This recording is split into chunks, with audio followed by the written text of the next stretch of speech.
Hey everyone, and welcome to another episode of Bronze Age Minecraft, a series where we set out to recreate the Bronze Age settlements of ancient Greece. My name is Thascalos, and I'm a professional archaeologist and certified interpretive guide. And today we are going to knock out another building and start on the main and southwestern buildings. But first, you probably noticed that my floor plan has changed a little bit. That's because I was poring over the maps and realized that I hadn't done enough proper research on the footprint before laying it out. I think I was just too excited to plan Pylos that I got a little ahead of myself. But that's fixed now. The building we are going to tackle today is the wine magazine, and as usual, I'll talk a little bit about it as we go to build it. Also, just so you know, I've spent the last several days resource gathering for the palatial complex, and I still don't think I have enough. But anyways, this is usually the part where the YouTuber asks if you're subscribed, but I'm not going to do that because I know you already are. Right? Alright, enough screwing around. Let's get started on this wine magazine.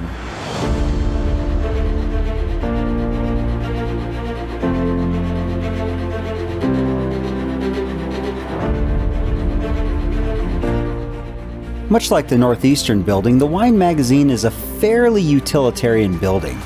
And like the name suggests, it was used to house wine. The term magazine here just means storehouse or storage. The floors were stucco just like the northeastern building, but because of the way that the wine is stored in here, I'm gonna start using slabs. Later on when we get to the palatial complex, I'll talk a little bit about my decision making with these floors.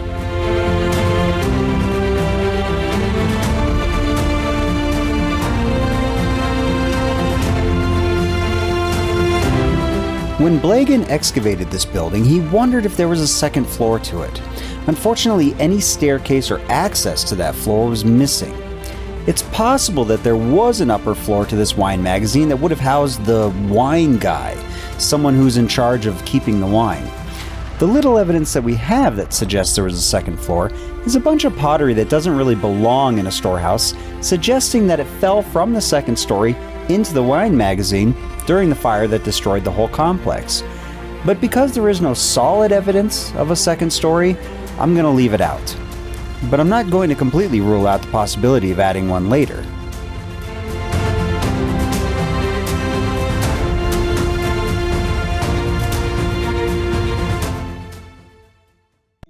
Alright, the walls are up, the floor is in, and the shelves are in place. Now we need the containers of wine called pithoi to put into this storehouse. The new 1.20 decorated pot just so happens to look a lot like a pithos, which we used earlier in the Tholos tomb and the northeastern building. By my calculations, we need about 40 pithoi around the walls and 16 pithoi in the middle. There is no real evidence of stacking these, but we're going to double that number so that we have 2 rows of pithoi for a total of 112. Alright, so if it takes 4 bricks to make a single decorated pot, that's 448 bricks. Well, divide that by 64 for a stack, and we have, 7 stacks? Well, let's not waste any time and get the materials to do this. You know, we may also buy some from the stonemason guy.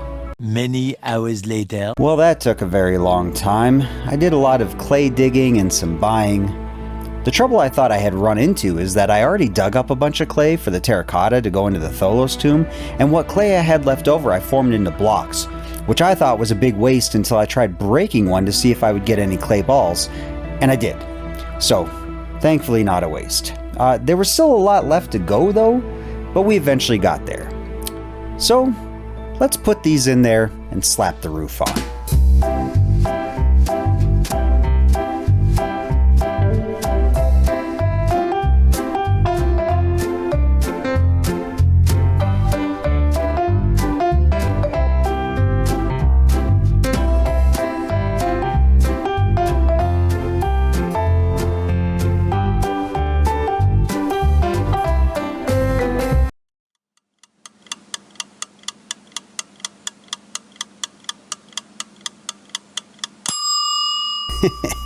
That will never get old. And now, for the glamour shots.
Okay, now on to the palatial complex. It's been 7 episodes on this island, not counting the specials, and we are finally getting to building the main palatial complex. So today will be step 1, which is the floors, and maybe some pillars, and maybe some roof supports. I don't know. Look, we're just going to go with it and see how far we get. But first, we're going to have to put in those wall foundations.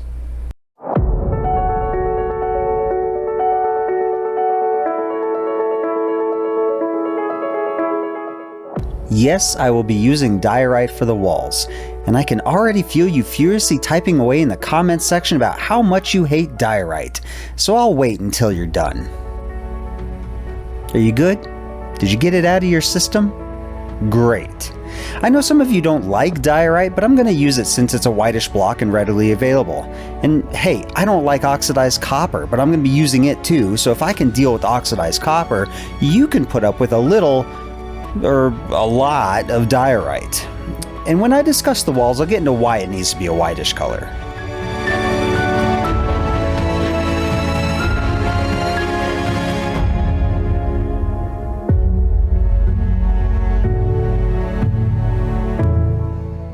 In the archaeological report, there are a few types of floors in the palatial complex, the most common of which is stucco. Now, we've already done a version of that before in the northeastern building. The next most common is either stamped down clay or earthen floors, which are found in the more utility areas. The final type of floor, which is reserved for only a few select rooms, is a highly decorated floor, and these can be found in the higher profile rooms like the Marion.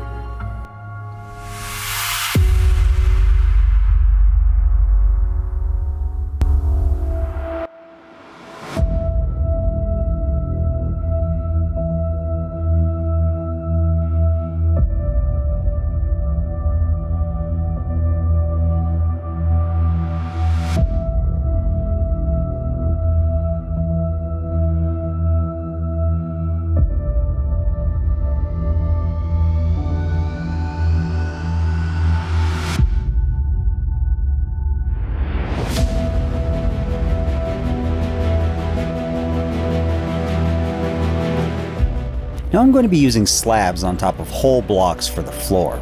This will simulate the laying of a new floor onto an existing foundation or previous flooring. Because I chose to do it this way though, I'm restricted in what block palettes I can use, so I've decided to change things up a little bit. The floors are going to be either fancy or non-fancy, and the non-fancy floors are going to be comprised of either wood slabs to represent the stucco or sandstone to represent the earth or clay floor. For the fancy floors, well, you'll see.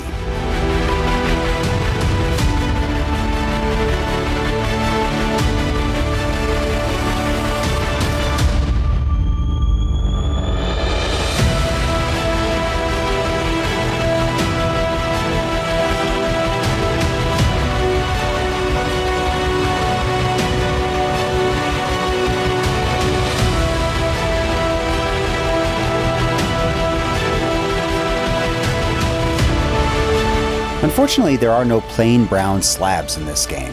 They all have a texture. The least intrusive is the wood slabs, in this case spruce. Now I experimented with different types of stone, but nothing came out looking good. The stucco that was used in the real palace was a lime-based stucco with bits of other stuff in it, and the best representation in this game of that would be either calcite or diorite slabs, with the former not existing in the vanilla game. Diorite ended up blending into the walls too much, and all of the other stone variants were too gray in color and blended in as well. So a contrasting color was needed, and to be honest, the spruce looked best to me.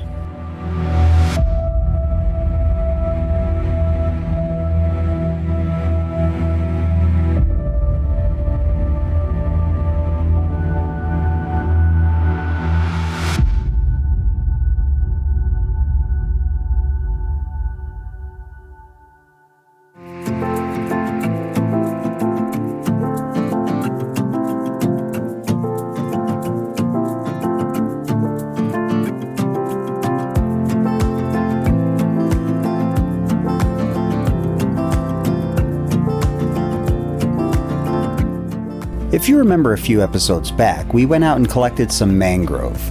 Now, I'm using stripped mangrove wood to simulate the red painted wooden pillars that would have been used. And around the base, I'm using granite stairs, and this is to simulate the raised stucco ring that surrounded the stone base for all the pillars that were painted red.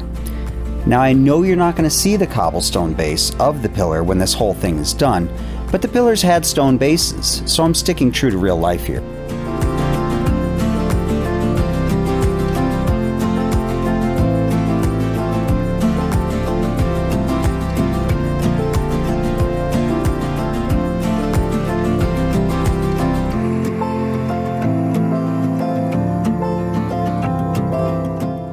So for the fancy floors, I'm going to use a bunch of different colored slabs.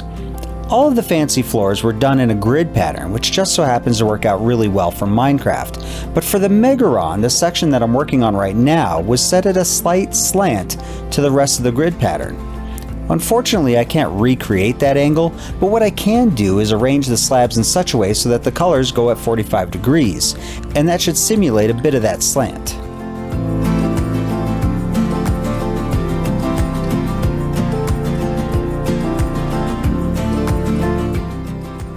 I think what I'm going to do for the rest of this floor is I'm just going to start throwing these slabs down randomly, which should give the floor a pretty cool, chaotic look to it. And I think I'm really going to like it.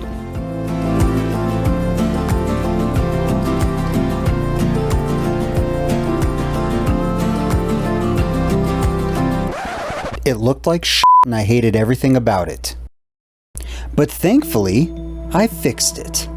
And using that as inspiration, I expanded, and then I expanded yet again. Unfortunately, I got a little too overzealous and I'll have to replace some of the fancy floor in the plaza with slabs, but all in all, it's looking pretty good. I gotta say, it feels good to actually start working on the palatial complex. This thing is going to be massive and take a lot of resources. Just the footers for these walls alone took 17.5 stacks of diorite. I'm looking forward to knocking out more of this, and I hope you'll join me on the next episode. But until next time, I'll see you then.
Nice and smooth. What? No. Open. Oh. Is it because I'm crouched? It's because I'm crouched. Okay. Let me do that again. Oh, this is why I don't do RL Craft or Terra Firma Craft or any of that other stuff. I can't even figure out how to open a damn door.